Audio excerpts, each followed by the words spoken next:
तुषार अपने माँ बाप का इकलौता लड़का था जो शहर के एक अच्छे प्राइवेट स्कूल में 10वीं कक्षा में पढ़ता था। उसके पिता प्राइवेट कंपनी में क्लर्क थे और माँ एक कुशल गृहिणी थी। इकलौती औलाद होने के कारण उस पर माँ बाप का कुछ ज्यादा ही प्यार दुलार था। सीमित आमदनी के बावजूद भी उसकी हर ख्वाहिश पूरी करने की कोशिश करते। उसकी संगति शहर के अमीर घरानों से संबंध रखने वाले कुछ लड़कों से हो गई थी जो उसके साथ ही पढ़ते थे, जिसके परिणाम स्वरूप वो थोड़ा बिगड़ गया था। यार तुषार, ऐसे कब तक हाथ गंदे करेगा? इससे अच्छा एक बाइक क्यों नहीं ले लेता? एक दिन छुट्टी के समय वह अपने साइकिल की उतरी हुई चेन लगा रहा था, तभी उसके दोस्त ने टोक दिया। हाँ यार, आयुष ठीक कहता है। गौरव ने भी आयुष की बात का समर्थन किया। वह दोनों बाइक से स्कूल आते थे। स्कूल की लड़कियों के सामने ये बात सुनकर कुंदन खुद को अपमानित महसूस करने लगा। उसकी ये बात उसके दिल में चुभ गई। मम्मी, मुझे बाइक चाहिए। से घर आते ही उसने अपनी मांग रख दी। बेटा, तू तो जानता ही है कि एक तेरे पापा की सैलरी पर पूरा घर चलता है। वे इतनी बड़ी रकम कहाँ से लाएंगे? माँ ने समझाया। मैं कुछ नहीं जानता, मुझे किसी तरह बाइक चाहिए। इतना कहकर वो क्रिकेट खेलने चला गया। रात को माँ ने पापा से यह बात कही तो पापा कुछ नहीं बोले। शायद उन्होंने सोचा कि उसने ऐसे ही बोल दिया होगा, इसलिए उन्होंने इसे गंभीरता से नहीं लिया।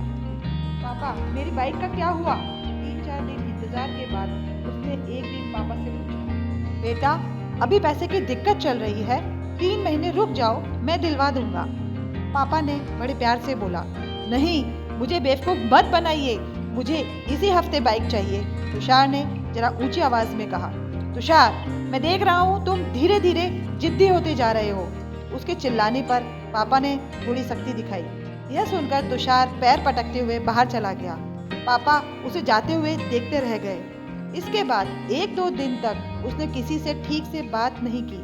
अंदर ही अंदर उसके मन में विद्रोह की भावना पनपने लगी थी। मुझे लगता है कि अब इन लोगों के भरोसे रहने से कुछ नहीं होगा। मैं इन्हें छोड़कर शहर चला जाऊंगा, पैसे कमाऊंगा और अपने पैसे से बाइक खरीद कर दिखा दूंगा कि अब मैं इनके ऊपर नहीं हूँ। पता नहीं कहाँ से यह विचार उसके दिमाग में आ गया था, परंतु इस विचार ने उसके दिमाग में अपनी जगह बना ली थी। एक दिन वह सुबह उठकर बिना किसी को बताए चुपचाप घर से बाहर निकल गया। रास्ते के खर्च के लिए वह पापा का पर्स उठा लाया था। न जाने पिछले जन्म में कौन सा पाप किया था जो कंजूस माँ बाप के घर पैदा हो गया। यह सोचते हुए उसका मन दुख और कुंठा से भर गया। औरों के माँ बाप ऐसे होते हैं जो अपनी औलाद की खुशी के लिए अपना सब कुछ न्यौछावर कर देते हैं, और एक मेरे माँ बाप हैं जो हमेशा मेरी छोटी छोटी ख्वाहिशों का गला घोंटते रहते हैं। मेरे लिए इनके पास कभी पैसा नहीं रहता, पैसे की तंगी का रोना रोते रहते हैं। इस वक्त उसके अंदर घृणा और नफरत का ऐसा तूफान उठ रहा था जिसने उसकी सोचने समझने की क्षमता को क्षीण कर दिया था। भावावेश में उसके कदम और तेजी से उठने लगे। आह! अचानक उसके मुंह से हल्की सी चीख निकली। शायद उसके पैर में कोई कंकड़ चुभ गया था। कहीं ट्रेन न छूट जाए, इसलिए उसने रुककर देखना उचित नहीं समझा। एक पैर उठाकर उसने जूते के नीचे से कंकड़ निकाला और तेज कदमों से आगे बढ़ गया। थोड़ी ही देर में वह अपने कस्बे के छोटे से रेलवे स्टेशन पर पहुंच गया। टिकट तो उसे लेनी नहीं थी, इसलिए वह सीधा प्लेटफॉर्म पर पहुंच गया। प्लेटफॉर्म पर खड़े होकर उसने मोबाइल निकालकर देखा। सुबह के 5 बज रहे थे। ट्रेन अपने समय से आधे घंटे देरी से चल रही थी। वह पास में मौजूद कुर्सी पर बैठ गया और ट्रेन का इंतजार करने लगा। पैर में अभी भी दर्द का एहसास हो रहा था। अरे, ये तो पापा के जूते हैं। वह जूते निकालने के लिए नीचे झुका तो चौंक पड़ा। शायद रात के अंधेरे में उसे दिखाई भी नहीं दिया था और जल्दबाजी में उसने पापा के जूते पहन लिए थे। जूते निकालकर उसने देखा तो पैर के तलवे में एक जगह खून रिसा हुआ दिखाई दिया। जख्म ज्यादा नहीं था, बस हल्का सा ही चुभा था। तभी उसका ध्यान जूतों के निचले हिस्से की तरफ गया, जो बिल्कुल खराब हो चुके थे। बुरी तरह से घिसने के साथ साथ वे कई जगह से फट चुके थे। तो पापा क्या रोज यही जूते पहनकर ऑफिस जाते हैं? जब एक बार पहनने से ही मेरे पैर में कंकड़ चुभ गया, तो रोज पहनकर ड्यूटी जाने के दौरान उनके पैरों में कितने कांटे चुभते होंगे। यह सोचकर ही उसका दिमाग सन्न हो गया। तभी उसे याद आया कि पापा ने पिछले महीने ही उसके लिए 1500 के जूते खरीदे थे। वह पत्थर के बुत की तरह वहीं पर जम गया। पापा का पर्स चोरी करने के अपराध बोध से उसका मन आत्मग्लानि से भर गया। ट्रेन स्टेशन पर आ गई थी, परंतु उसे समझ नहीं आ रहा था कि वह क्या करे और क्या ना करे। कभी वह जूते को देखता, कभी पर्स को देखता। ट्रेन के जाने के बाद उसने कांपते हाथों से पर्स खोला। पर्स में 10-10 के 4 नोट पड़े हुए थे और एक छोटी सी डायरी थी। शायद उसके पैरों के लेने देने का हिसाब लिखा हुआ था। मन बहलाने के लिए वह डायरी निकालकर पढ़ने लगा। गुप्ता जी से 30,000 रुपए लिए कंप्यूटर के लिए, ब्याज 5 रुपए प्रति सैकड़ा।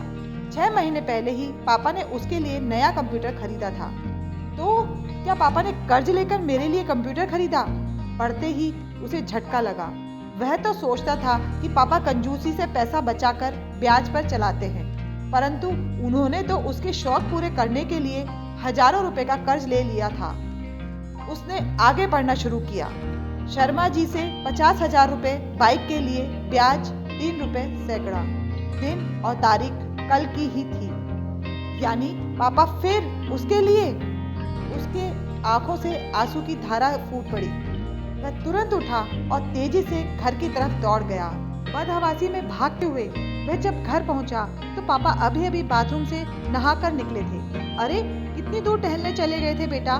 चलो जल्दी से तैयार हो जाओ, बाइक एजेंसी चलना है, पापा उसे देखते ही बोले। इतना सुनते ही तुषार के सब्र का बांध टूट गया।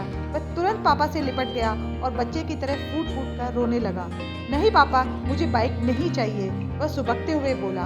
अरे क्या हुआ, क्यों रो रहे हो और बाइक क्यों नहीं चाहिए? मैंने लोन की सारी प्रक्रिया पूरी कर ली है। पापा को अभी कुछ समझ नहीं आ रहा था इसे हुआ क्या है। आप इस लोन को कैंसिल करवा दीजिए, मुझे लोन वाली गाड़ी नहीं चाहिए, तुषार संभलते हुए बोला। लेकिन नहीं पापा, अभी साइकिल से ही काम चल जाएगा। चलो ठीक है, जैसा तुम चाहो। इसके बाद से वह बिल्कुल बदल गया। उसने अगले ही दिन से अपना पॉकेट मनी बचाना शुरू कर दिया। पापा, आज फादर्स डे है, इसलिए मैं आपके लिए ये गिफ्ट लाया हूँ। पापा नाश्ता करके ऑफिस जाने के लिए निकलने ही वाले थे कि तुषार ने मुस्कुराते हुए उनका रास्ता रोक लिया। अच्छा, जल्दी दिखाओ क्या है, वरना मुझे ऑफिस के लिए लेट हो जाएगा। बस 2 मिनट पापा, आप इस कुर्सी पर बैठ जाइए। तुषार ने फटाफट उसके पैरों से जूते निकाले और नए जूते पहना दिए, जो पूरे 1500 रुपए के थे। खुशी के मारे पापा की आंखें भर आईं। तुषार ने उनके पैर छुए तो उन्होंने उसे उठाकर गले से लगा लिया।